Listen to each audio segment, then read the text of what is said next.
Hi guys, it's Thursday. Liglabas lang. Hindi planado pero kailangan. Tara, samahan niyo ako at pag-usapan natin ang mga maling desisyon natin sa buhay. Char lang, pero seryoso. Minsan, ganito talaga yung life.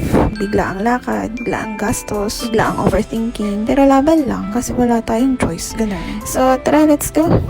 Ayun na nga, maghahanap ako ng spot na may wifi kasi may kailangan akong isend na file from my laptop. Alam pong iniisip nyo, bakit hindi ka mag-hotspot? Girl, naisip ko na yan. Pero ito na nga, isa na naman to sa mga maling desisyon ko sa buhay. Nung kumuha ko ng phone with prepaid plan, sabi ni kuya sa store, only data, only calls, only text. So ako syempre excited. First time ko magkaroon ng prepaid plan dito. Kinonect ko lahat ng gadgets ko. Girl, laptop, tablet, pati yung isa ko pang phone, feeling ko naka-fiber ako eh. Pero ayun, ilang araw lang, no internet connection na. So, nag-check ako sa app ng provider ko para i-confirm kung anong meron sa plan ko, ganon. And then, ayun, 15GB hotspot lang pala. Huwag niyo ako i-judge. Akala ko kasi same lang sa Pinas. Yung legit na unli, kahit 3 phones. Tapos naka-Netflix pa. Kaya ayan ngayon, maglalakad ako para lang makahanap ng wifi. Para sa file at para sa redemption ng mga maling akala ko sa buhay.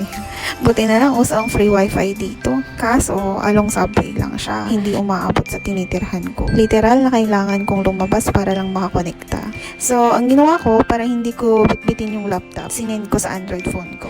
Believe me girl, trinay ko na lahat-lahat. Sinubukan ko nang i-connect sa iPhone. Kaso guess what? Kailangan pala ng internet sa laptop para magawa yun. Di parang wala rin. Pareho kaming walang connection. Ang hirap no, kapag party gadgets mo, kailangan ng relationship status para gumana. Char. Alam nyo guys, isa to sa mga reason kung bakit hindi ako masyadong lumalabas. Kasi napapagastos talaga ako. Tulad ngayon, window shopping lang dapat eh. Pero ayun, napabili ng top tanks. Tapos naisipan ko, why not magluto? Kaya ayan, nasa talipa pa ako. Hindi planado talaga girl, pero may pa-market day ka ha. 2pm na din pala yan guys. Kaya nag-take out na lang din ako sa KFC. Hindi talaga planado yan girl. Alam mo yun? Yung lalabas ka lang dapat saglit. Tapos biglang may chicken ka ng bit-bit pa oy. So, ayan lang guys ang kwento ko. Thank you for watching at sa pakikinig sa live friends ko.